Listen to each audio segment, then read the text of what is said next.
ನಮಸ್ಕಾರ ವೀಕ್ಷಕರೇ. ಸಡನ್ ಆಗಿ ಒಂದೆರಡು ದಿನಗಳಿಂದ ನ್ಯಾಷನಲ್ ಕ್ರಶ್ ರಶ್ಮಿಕಾ ಮಂದಣ್ಣ ಮತ್ತೆ ಮುನ್ನೆಲೆಗೆ ಬಂದಿದ್ದಾರೆ. ಆದರೆ ಈ ಬಾರಿ ಸಿನಿಮಾ ವಿಚಾರದಲ್ಲೋ ಅಥವಾ ಖಾಸಗಿ ವಿಚಾರದಿಂದಲೋ ಅಲ್ಲ, ಬದಲಾಗಿ ರಾಜಕೀಯ ವಿಚಾರದಲ್ಲಿ.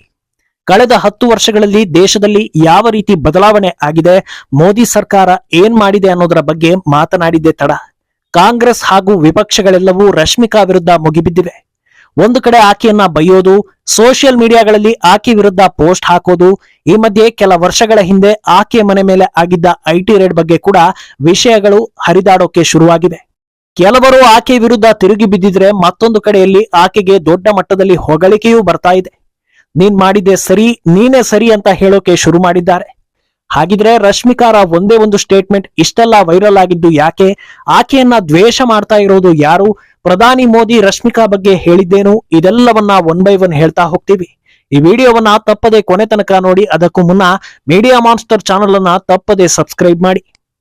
ಎಸ್, ಮೋದಿ ಹೆಸರು ಹೇಳಲಿಲ್ಲ, ಬಿಜೆಪಿಗೆ ಜೈ ಅನ್ಲಿಲ್ಲ, ಯಾರ ಪರವೂ ಕ್ಯಾನ್ವಾಸ್ ಮಾಡಲಿಲ್ಲ.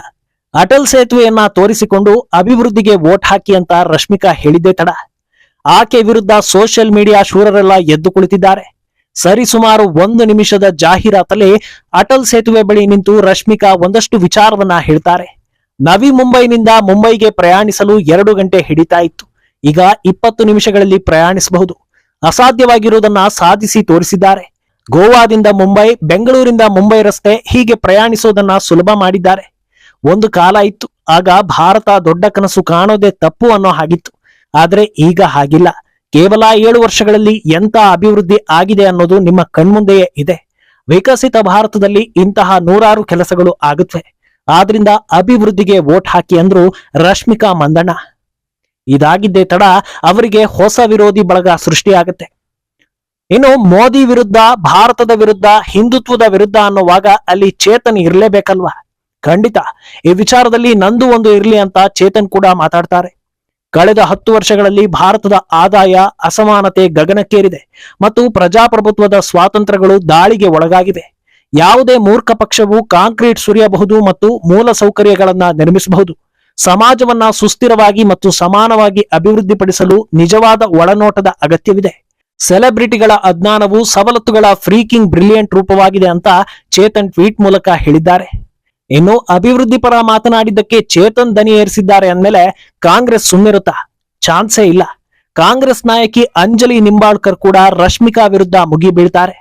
ರಶ್ಮಿಕಾ ಮಂದಣ್ಣ ವಿಡಿಯೋಗೆ ತಮ್ಮ ಅಧಿಕೃತ ಫೇಸ್ಬುಕ್ ಪೇಜ್ ಮೂಲಕ ಪ್ರತಿಕ್ರಿಯಿಸೋ ಅಂಜಲಿ ನಿಂಬಾಳ್ಕರ್, ಬುಲೆಟ್ ರೈಲಿನ ಬಗ್ಗೆ ನಿಮಗೆ ಏನಾದರೂ ಹೇಳಲು ಇದೆಯಾ ಅಂತ ಪ್ರಶ್ನೆ ಮಾಡಿದ್ದಾರೆ. ಮುಂಬೈ ಮತ್ತು ಅಹಮದಾಬಾದ್ ಬುಲೆಟ್ ರೈಲು ಅದೊಂದು ನಿರ್ಮಾಣದ ದುರಂತ. ಬೂಟು ನೆಕ್ಕೋದನ್ನ ನಿಲ್ಲಿಸಿ, ಇದು ನಿಮ್ಮನ್ನ ಮೆಗಾಸ್ಟಾರ್ ಮಾಡಲು ಸಹಾಯ ಮಾಡಲ್ಲ ಅಂತ ನೇರ ವಾಗ್ದಾಳಿ ನಡೆಸಿದ್ದಾರೆ. ಇದಿಷ್ಟೇ ಅಲ್ಲದೆ, ಯಾರೆಲ್ಲ ರಾಹುಲ್ ಗಾಂಧಿ ಈ ದೇಶದ ಪ್ರಧಾನಿ ಸ್ಥಾನದಲ್ಲಿ ರಾರಾಜಿಸಬೇಕು ಅಂತ ಆಸೆ ಪಡ್ತಾ ಇದ್ದಾರೋ, ಯಾರೆಲ್ಲ ಮೋದಿ ಸೋಲ್ಬೇಕು ಅಂತ ಬಯಸ್ತಾ ಇದ್ದಾರೋ, ಯಾರೆಲ್ಲ ನೇಹಾ ಮರ್ಡರ್ ಆದಾಗ ಅವಿತು ಕುಳಿತಿದ್ರೋ, ಯಾರೆಲ್ಲ ಪಾಕಿಸ್ತಾನಕ್ಕೆ ಜೈ ಅನ್ನೋವಾಗ ನಾಪತ್ತೆ ಆಗಿದ್ರೋ, ಅವರೆಲ್ಲ ರಶ್ಮಿಕಾ ಮಂದಣ್ಣಗೆ ಬೈತಾ ಇದ್ದಾರೆ. ಇನ್ನು ಈ ದ್ವೇಷ ಇಷ್ಟಕ್ಕೆ ಮುಗಿದಿಲ್ಲ.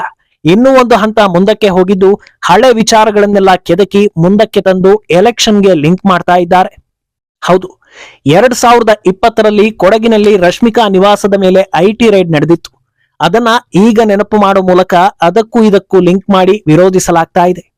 ಭ್ರಷ್ಟಾಚಾರ ಮಾಡಿ ಕೇಜ್ರಿವಾಲ್ ಅರೆಸ್ಟ್ ಆದಾಗ ಭಾರತದ ಎಲ್ಲಾ ತನಿಖಾ ಸಂಸ್ಥೆಗಳು ಬಿಜೆಪಿ ಕೈಯಲ್ಲಿವೆ ಅಂತ ಆರೋಪ ಮಾಡಿದ್ದವರು ಈಗ ರಶ್ಮಿಕಾ ರೇಡ್ಗೆ ಹೆದರಿ ಆಡ್ ಕೊಟ್ಟಿದ್ದಾಳೆ ಅಂತ ಆರೋಪ ಮಾಡ್ತಾ ಇದ್ದಾರೆ.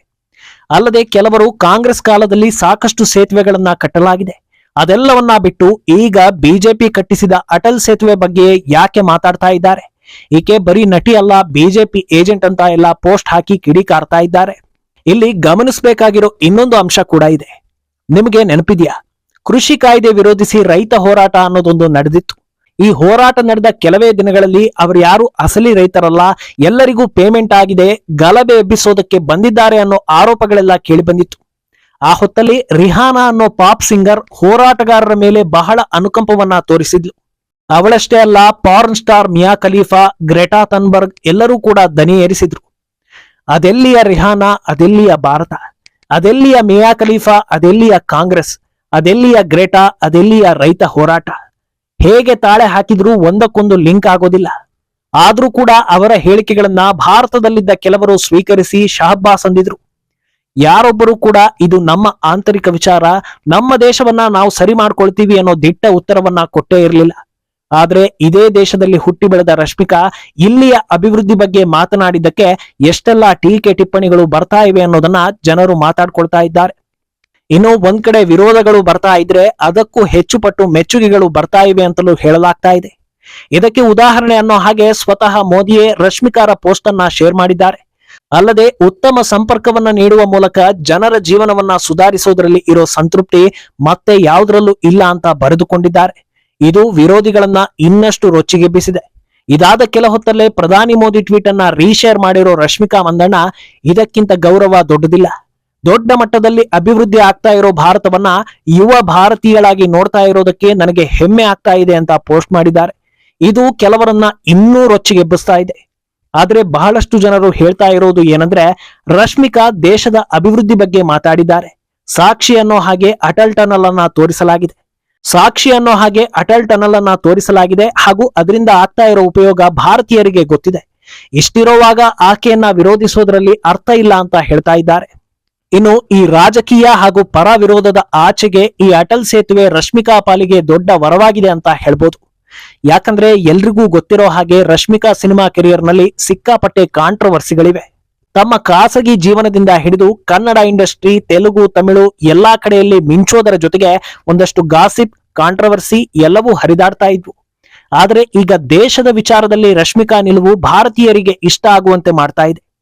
ಪಕ್ಷ ಯಾವುದೇ ಇರ್ಲಿ, ಕೆಲಸ ಮಾಡಿದ್ದು ಯಾರೇ ಇರ್ಲಿ, ದೇಶದ ಅಭಿವೃದ್ಧಿಯನ್ನ ಹಾಡಿ ಹೊಗಳೋದ್ರಲ್ಲಿ ತಪ್ಪೇ ಇಲ್ಲ ಅಂತ ಭಾರತೀಯರು ಹೇಳ್ತಾ ಇದ್ದಾರೆ.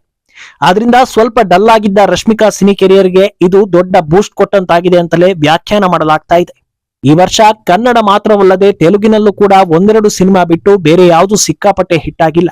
ಈಗ ಎಲ್ಲರ ನಿರೀಕ್ಷೆ ಇರೋದು ಅಲ್ಲು ಅರ್ಜುನ್ ನಟನೆಯ ಪುಷ್ಪ 2 ಮೇಲೆ. ಅದರಲ್ಲಿ ಇದೇ ರಶ್ಮಿಕಾ ಹೀರೋಯಿನ್.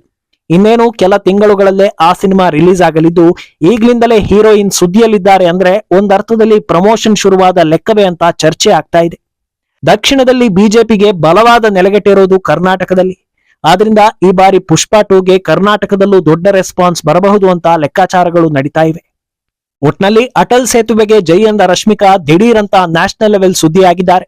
ಈಗ ಈಕೆ 100% ನ್ಯಾಷನಲ್ ಕ್ರಶ್ ಅಂತ ಸಾಕಷ್ಟು ಜನರು ಹೇಳ್ತಾ ಇದ್ದಾರೆ. ಅಂದಹಾಗೆ ಈಗ ವಿರೋಧಿಗಳು ರಶ್ಮಿಕಾ ಮೇಲಿನ ಕೋಪಕ್ಕೆ ಅಭಿವೃದ್ಧಿಯನ್ನ ವಿರೋಧಿಸ್ತಾ ಇದ್ದಾರಾ ಅಥವಾ ಅಭಿವೃದ್ಧಿಯ ಮೇಲಿನ ಕೋಪಕ್ಕೆ ರಶ್ಮಿಕಾರನ್ನ ವಿರೋಧಿಸ್ತಾ ಇದ್ದಾರಾ ಅನ್ನೋದನ್ನ ಕಮೆಂಟ್ ಮೂಲಕ ತಪ್ಪದೇ ತಿಳಿಸಿ.